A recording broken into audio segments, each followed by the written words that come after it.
Good morning from Torino. Once again, we have seen the jury show of the first semi-final last night. Steve, you watched it together with me in the press center, so we could hear all the vocals loud and clear.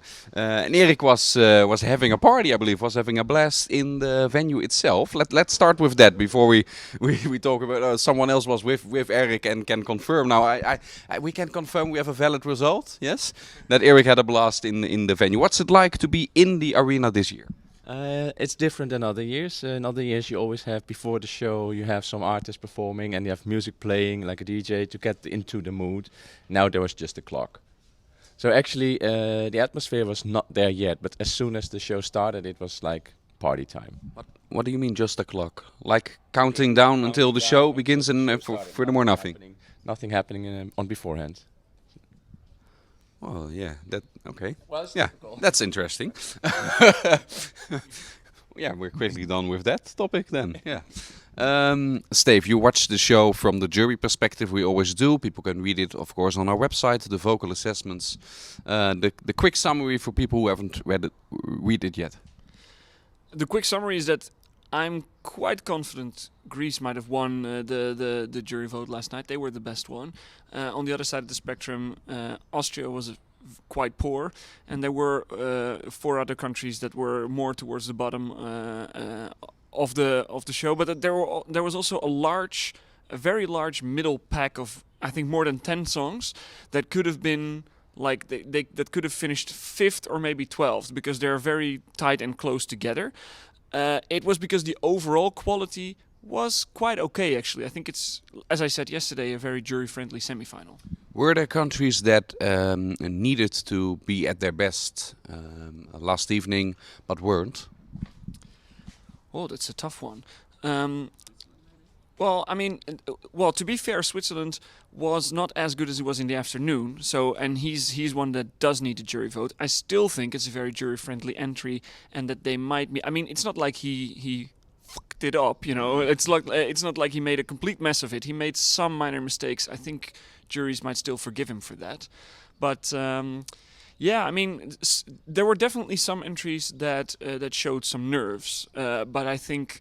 The examples that come to my mind immediately were like the Netherlands and Armenia, which are countries that I still think made the top 10 last night and will qualify easily. Croatia may have been one that really needed to rely, if they wanted to qualify, needed to rely on the jury vote. And she was actually quite okay in the afternoon, which made me think maybe this is a song that can crack the top 10 at least with the jury vote. And then last night she was just terrible. Tonight, of course, everybody's going to see the show, and then the televote will give us a full result, based on, and it doesn't say everything, but based on the vibe in the venue last night, Erik. Which songs got the most reaction from the crowd? That could be an indicator for perhaps a good televote. Could be, but usually isn't, because the more vivid songs always get more applause. The biggest round of applause went to, I think, Greece, Norway and Ukraine. And what about the party vibe? Not that that says anything about the result in the competition, but The party vibe was at its best with Latvia and Moldova. And of course Norway again. Yeah. speaking about those, because that's the bridge I wanted to make towards you, Steve, we have a couple of entries in this semi-final. And it's kind of interesting to see later on this week what the juries did with them. And it's Latvia, Moldova, Norway. Quite interesting, because they won't all be put down just because of a gimmicky factor. Some of those entries will probably be rewarded. They might, and the interesting thing to see is also how much do jurors like read into things around the Eurovision Song Contest. My best guess is that generally they don't, and that would be a disadvantage for Latvia, because that is a song that actually has a serious message to bring across. And if you look into it, if you ask them, like I did at the press conference, you'll see that they are actually very serious about the topic, even though their song is, tongue-in-cheek. I still don't know what juries are going to do with that one. And as for Norway, which is, if we're going towards the final, is the more interesting one, because Norway is easily going to qualify tonight, obviously. But when we're looking at the grand final and how good can they do there, then Norway is the interesting one. But I still don't see... I think there's a large, very large televote potential that bookmakers are maybe even still a little bit underestimating. but I cannot see how they would get enough jury points to really become a contender. So finally, I want to talk about the elephant in the room, Ukraine, and how what their jury vote is going to look like. And yesterday I was watching the show to start off with my own opinion, and I always try to watch the jury show from placing myself in the shoes, like what if I was a jury member now and how would I perceive this entry?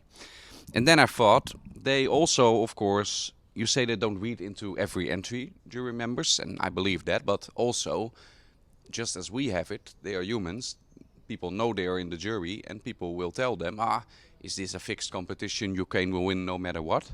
Do they take that in the back of their minds when they watch Ukraine, knowing people expect them almost to vote for it, and then if they don't like it, maybe put it even lower than they would have without this? That's something that popped into my mind yesterday, and I hope I can explain it a bit what I mean. Yeah, there's two different ways that this can go, and this is what makes it such a difficult year to predict. Ukraine is indeed the elephant in the room, is the one that's holding a strong lock on the betting odds and on everyone's predictions, because it can go in so many different ways. When you look at it from a jury perspective, I think that on the one hand, that's your theory. It could be that juries think, okay, if this is the top favorite, if this is the one that is supposed to be so good, and then I see it and I'm a bit underwhelmed, they might put it even lower than they normally would have. That's what you're saying. I think that will be the case with some jurors. I think there will also be jurors on the other side of the board who maybe get influenced by this vibe that, because not everybody I speak to thinks it's a negative thing that Ukraine might win because of the war. I also heard people say, oh, it's such a beautiful signal this year and they really deserve it and they really deserve something happy in these difficult times. And if that's the vibe that you're getting, and if the vibe that you're getting is going to be that it's almost like politically correct to vote for them as a jury member, well, jury members tend to be very politically correct, and they want to be very politically correct. So if that's the vibe that some are getting, then they might actually put it higher than they normally would have. It's such a difficult one to predict. Yeah, I think, Erik, from what we've discussed before, you are on the second side of that theory, right? Yes, I see Steve moving towards my thesis. Well, that's we've been at Eurovision for 10 years. That's a unique thing to happen. Yeah, usually I'm right. Right? That's not how I remember it, but let's go with that. You had a lot of drinks last night. I can I had just a few drinks. want to talk about that as well, because we usually go in depth about the competition. We have done that. We will do that, but for the first time in like 4 years at Eurovision, it's getting like the more true Eurovision, since we also had a Eurovision party last night, and you enjoyed it to the fullest, and I enjoyed watching you enjoy it to the fullest. It was amazing. It was amazing, yes. I think I was on a natural high, a little bit helped by alcohol. It was not natural though. But I was high. I had so much fun. It was so nice to see the people again. Even if you don't like the people, you recognize the faces from other. If you're listening now, Erik does not genuinely like you. Not everybody in particular. Okay, we like you. We want you tomorrow again in a new episode of this podcast, when we will look back, and it's a strange feeling, at the actual results. We'll get to know the first 10 qualifiers. I can't wait, and we will talk about it tomorrow.